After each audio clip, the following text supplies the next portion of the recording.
మహానాడు కార్యక్రమానికి తరలివచ్చే ప్రతినిధులు కార్యకర్తలకు గుమగుమలాడే రుచికరమైన వంటలను సిద్ధం చేశారు నిర్వాహకులు. అతిథులకు పసందైన వంటకాలను సిద్ధం చేశామంటున్న అంబికా క్యాటరింగ్ నిర్వాహకులు కిలారి శివాజీతో మా correspondent Kishan face to face. Mahanadu కార్యక్రమానికి వచ్చేటటువంటి ప్రతినిధులకు, నేతలకు, కార్యకర్తలకు ప్రత్యేకంగా గుమగుమలాడే అత్యంత రుచికరమైనటువంటి వంట పదార్థాలను సిద్ధం చేశారు. మరి ఎన్ని వేల మందికి చేశారు, ఎటువంటి వెరైటీస్ చేశారు? ఎందుకంటే మనం చూస్తుంటాం మహానాడు అంటూనే ప్రతి ఒక్కరికి అమోఘమైనటువంటి వంటలు మాత్రమే గుర్తుకొస్తుంటాయి చాలామందికి. మరి వాటికి సంబంధించినటువంటి పూర్తి వివరాలు కూడా తెలుసుకున్న ప్రయత్నం ఒకసారి చేద్దాం. ప్రస్తుతం మనతో నిర్వాహకులు శివాజీ గారు, చెప్పండి, మీరు ఈరోజు కంప్లీట్గా మహానాడుకి సంబంధించి ఎన్నేళ్ళ నుంచి చేస్తున్నారు? సో ఈరోజు ఏంటి స్పెషల్? నా పేరు కిలారి శివాజీ అండి. Ambika's catering and event organisation. మేము విజయవాడ నుంచి వచ్చామండి. 2014 నుంచి కంటిన్యూషన్గా ప్రతి మహానాడు చేస్తూ అధిష్టానం మాకు ఆదేశాలు ఇవ్వడంతో ఈ మహానాడుకు కూడా చేసే అవకాశం కలగటం మా అదృష్టం. ఈ మహానాడు కార్యక్రమంలో కార్యకర్తలకి అత్యంత పెద్ద పండగ అండి. సంవత్సరం అంతా కూడా ఎదురు చూస్తూ ఉంటారు ఈ మహానాడు పండగ కోసం.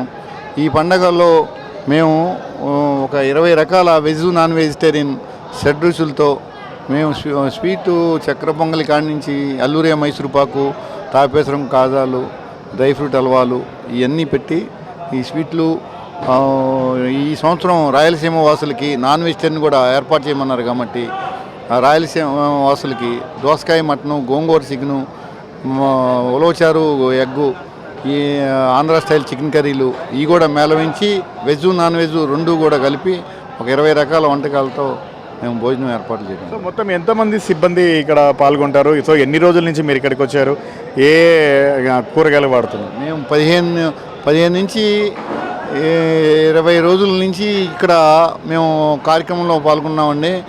మా 1600 మంది వంట వాళ్ళు అందరూ కూడా వచ్చారు.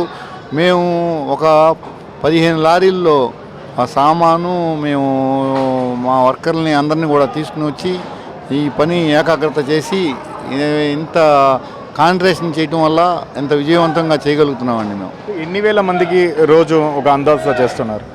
సుమారుగా ఒక 50,000 మంది మొదటి రోజున, రెండో రోజున ఒక 50,000 మంది, మూడో రోజున 1,50,000 మందికి భోజన ఏర్పాట్లు చేయమని ఆదేశం ఉన్నది. ప్రధానంగా ఎన్టీఆర్ గారికి భోజన ప్రియుడు అంటారు. సో ఆయన ఏమి ఇష్టంగా తినేవారు? ఈ మహానాడికి ఏమైనా ప్రత్యేకంగా చేస్తున్నారు? ఆయన పాల తాలూకులు, చక్కెర పొంగళ్ళు, ముద్దపప్పు, దప్పలాలు, ఆయన